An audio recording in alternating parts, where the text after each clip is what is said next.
สวัสดีค่ะวันนี้โบจะมาพาทำไดฟูกุสตรอเบอรี่ถั่วแดงกวนพร้อมบอกเคล็ดลับวิธีทำให้แป้งนุ่มหนึบนุ่มนานข้ามวัน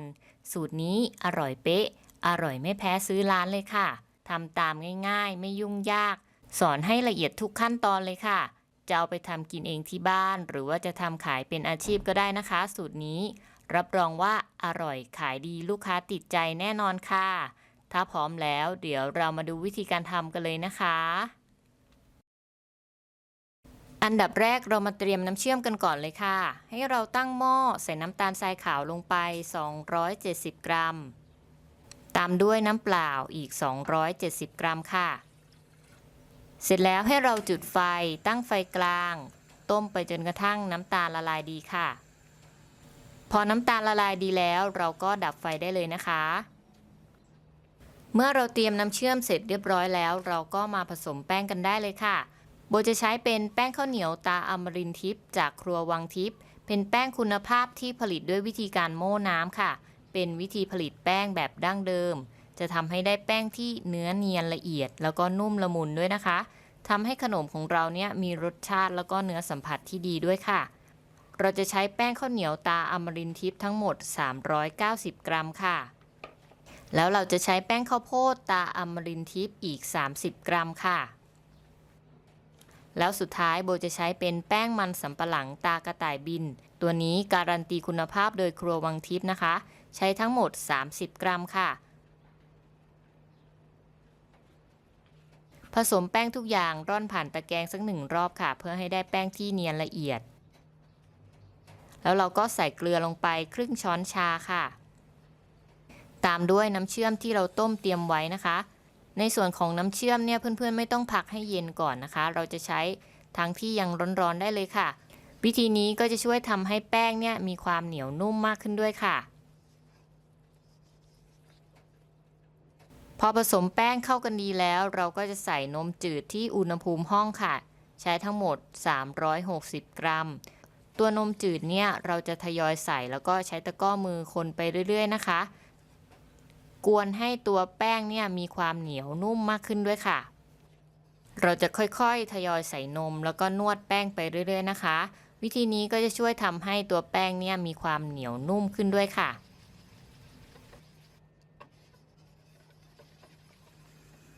พอเราผสมทุกอย่างเข้ากันดีแล้วเราก็จะนำไปกรองก่อนค่ะก่อนที่เราจะนำไปกรองนะคะเราก็จะมาทาน้ำมันบนภาชนะที่เราจะยกลงมากรองนะคะเพื่อเวลาที่เรานึ่งตัวขนมเสร็จเรียบร้อยแล้วเนี่ยตัวขนมจะได้ไม่ติดกับถ้วยนะคะโบจะทาเป็นน้ำมันรำข้าวค่ะทาให้ทั่วเสร็จแล้วเราก็นำมากรองอีก1 รอบนะคะเพื่อความละเอียดเนียนดีของขนมค่ะจากนั้นเราก็นำแป้งที่ได้มาขึ้นนึ่งได้เลยค่ะรอให้น้ำเดือดดีก่อนนะแล้วเราก็ปิดฝาจับเวลานึ่งไปประมาณ30 นาทีค่ะถ้าเราทำน้อยกว่านี้ก็นึ่งสัก20 นาทีได้นะคะแต่สูตรนี้โบทำเยอะค่ะในระหว่างที่เรารอให้ตัวแป้งสุกดีเราก็จะมาผัดแป้งนวลกันค่ะเราจะใช้แป้งมันสำปะหลังตากระต่ายบินใช้ทั้งหมด100 กรัมค่ะนำไปผัดด้วยไฟกลางผัดในกระทะสักประมาณ10 นาทีค่ะหรือจนกว่าตัวแป้งของเราจะสุกดีวิธีดูว่าแป้งนวลของเราเนี่ยสุกดีหรือยังนะคะพอครบ10 นาทีแล้วถ้าแป้งมีลักษณะเนียนละเอียดดีแบบนี้แล้วก็มีน้ำหนักขึ้นนะคะแสดงว่าแป้งนวลของเราเนี่ยใช้ได้แล้วค่ะเราก็ดับไฟแล้วก็พักให้เย็นได้เลยนะคะต่อมาเราจะมาเตรียมในส่วนของไส้ขนมกันค่ะวันนี้โบจะใช้เป็นถั่วแดงกวนสำเร็จรูปนะคะตัวนี้หาซื้อได้ตามร้านขายอุปกรณ์เบเกอรี่ทั่วไปเลยค่ะเลือกที่ถั่วแดงเนียนละเอียดดีนะคะอันนี้จะเอามาทำไส้ไดฟุกุได้อร่อยมากๆเลยค่ะพอเราได้ไส้ถั่วแดงมาแล้วให้เราแช่ในตู้เย็นให้เย็นดีก่อนนะคะเวลาที่นำมาปั้นเนี่ยจะได้ปั้นง่ายค่ะแล้วก็สตรอเบอรี่ที่โบเลือกใช้ในวันนี้นะคะเราก็นำไปล้างทำความสะอาดด้วยเบกกิ้งโซดาค่ะแล้วก็ล้างน้ำเปล่าสักประมาณ 4-5 รอบนะคะจนสะอาดดีแล้วเราก็ซับน้ำให้แห้งดีค่ะวิธีการเตรียมสตรอเบอรี่เราก็จะเด็ดใบตรงขั้วออกนะคะแล้วเราก็ใช้มีดปลายแหลมค่อยๆเจาะเอาขั้วสตรอเบอรี่ออกค่ะเราก็ทำให้ครบทุกลูกเลยนะคะต่อมาเป็นวิธีการปั้นไส้ไดฟุกุค่ะ วิธีนี้เป็นขั้นตอนสำคัญในการทำนะคะให้เพื่อนๆเตรียมตาชั่งมาค่ะแล้วก็นำมาชั่งตัวสตรอเบอรี่นะคะสตรอเบอรี่หนักเท่าไหร่ตัวถั่วแดงจะต้องหนักเท่ากันค่ะเช่นเมื่อกี้นะคะตัวสตรอเบอรี่หนัก32กรัมตัวไส้ถั่วแดงก็จะต้องหนัก32กรัมเท่ากันค่ะจากนั้นเราก็นำมาปั้นให้เป็นแผ่นแบนๆแบบนี้นะคะแล้วเราก็ค่อยๆใช้ปลายแหลมของสตรอเบอรี่เนี่ยจิ้มลงไปคล้ายๆกับรูปเห็ดเลยค่ะแล้วเราก็ใช้มือเนี่ยค่อยๆปั้นตัวถั่วแดงขึ้นมาหุ้มสตรอเบอรี่ให้มิดเลยค่ะค่อยๆไล่ขึ้นมาค่ะให้ตัวไส้ขึ้นมามิดเลยนะวิธีนี้ก็จะทำให้ได้ไส้ที่สวยงามค่ะพอเราปั้นเสร็จเรียบร้อยเราก็เรียงใส่จานแล้วก็แช่ตู้เย็นไว้ก่อนค่ะ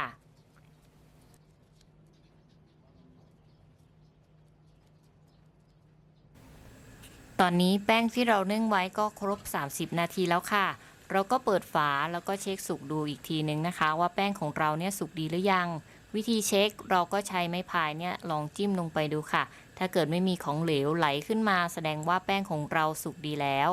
ให้เราถ่ายออกมาใส่ภาชนะอีกใบหนึ่งค่ะเพื่อทำให้ตัวแป้งของเราเนี่ยเย็นลงนะคะเวลาที่เรานวดเนี่ยจะได้นวดง่ายขึ้นค่ะตอนนี้แป้งของเราก็อุ่นๆพอนวดได้แล้วค่ะเราก็นำมานวดได้เลยในขั้นตอนนี้ถ้าเกิดใครมีเครื่องตีแป้งเนี่ยก็สามารถใช้เครื่องตีแป้งแทนได้นะคะเราไม่จำเป็นต้องรอให้ตัวแป้งเนี่ยอุ่นก่อนเลยค่ะเราก็นำใส่เครื่องได้เลยแล้วก็ใส่น้ำมันลงไปตัวน้ำมันเนี่ยเราจะใช้เป็นน้ำมันรำข้าวนะคะใช้ทั้งหมด60กรัมค่ะเราจะใช้ตัวไม้พายปาดหน้าเค้กเนี่ยเป็นตัวช่วยนวดค่ะถ้าเรานวดมือเนี่ยเราจะต้องทยอยใส่ตัวน้ำมันลงไปนะคะแล้วก็ใช้ไม้พายเนี่ยค่อยๆนวดไปเรื่อยๆค่ะแล้วก็ทยอยใส่น้ำมันลงไปเรื่อยๆนะคะจนแป้งของเราเนี่ยนุ่มแล้วก็เนียนดีเลยค่ะในขั้นตอนนี้ก็ต้องใช้เวลาแล้วก็กำลังนิดนึงนะคะใจเย็นๆค่ะแล้วก็นวดไปเรื่อยๆจนกระทั่งตัวแป้งของเราเนี่ยเนียนนุ่มแล้วก็ยืดดีแบบนี้เลยค่ะแบบนี้ก็ใช้ได้แล้วนะคะลักษณะของแป้งที่ได้จะต้องเนียนแล้วก็ยืดได้แบบนี้ค่ะในส่วนของน้ำมันเนี่ยเพื่อนๆสามารถใช้เป็นน้ำมันถั่วเหลืองหรือว่าจะใช้เป็นน้ำมันรำข้าวก็ได้นะคะใช้ได้เหมือนกันเลยแต่ไม่แนะนำให้ใช้เป็นน้ำมันปาล์มนะคะเพราะว่าจะทำให้ตัวแป้งของเราเนี่ยเก็บได้ไม่นานค่ะแล้วก็จะมีกลิ่นหืนด้วยนะพอเรานวดแป้งเสร็จเรียบร้อยก็ให้เราใช้แรปเนี่ยปิดให้สนิทเลยค่ะอย่าให้แป้งเนี่ยโดนลมนะเพราะว่าถ้าแป้งโดนลมแล้วเนี่ยจะทำให้แป้งแข็งค่ะแล้วก็ไม่นุ่มเสร็จแล้วเราก็นำแป้งที่ได้มาปั้นเป็นตัวไดฟุกุได้เลยค่ะ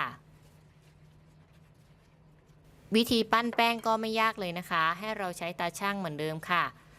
เราจะนำไส้สตรอเบอรี่ที่เราปั้นรวมกับถั่วแดงเรียบร้อยแล้วเนี่ยมาชั่งน้ำหนักก่อนอีก1รอบค่ะดูว่าตัวน้ำหนักเนี่ยเท่าไหร่นะคะเราจะใช้ตัวแป้งเนี่ยน้ำหนักไม่เกินตัวไส้ค่ะอย่างเช่นตัวไส้46เราจะใช้แป้งอยู่ที่40กรัมค่ะอย่าให้เกินนี้นะคะเพราะว่าเวลาที่เรานำไปปั้นรวมกับไส้เนี่ยตัวแป้งมันจะหนามากเกินไปค่ะเราอยากให้แป้งหนาหรือแป้งบางเราก็สามารถกำหนดได้โดยวิธีการชั่งเลยนะคะ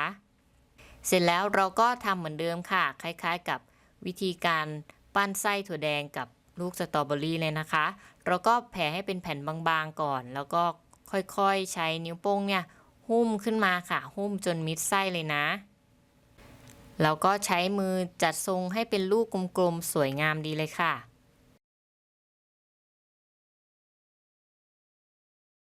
เสร็จแล้วเราก็นำตัวไดฟุกุที่ได้ไปคลุกกับแป้งนวลที่เราผัดเตรียมไว้ค่ะแล้วเราก็จะใช้แป้งที่มีความละเอียดนะคะมาปัดตัวแป้งนวลออกอีก1รอบค่ะ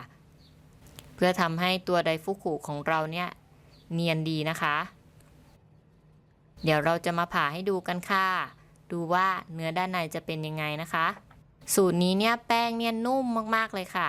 นุ่มแบบแทบละลายในปากเลยนะแล้วก็รสชาติเนี่ยอร่อยไม่แพ้ซื้อร้านเลยค่ะ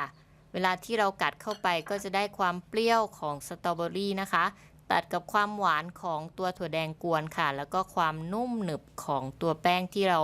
ทำเองนะคะสูตรนี้รับรองว่าอร่อยมากๆจะทำกินที่บ้านหรือว่าจะทำขาย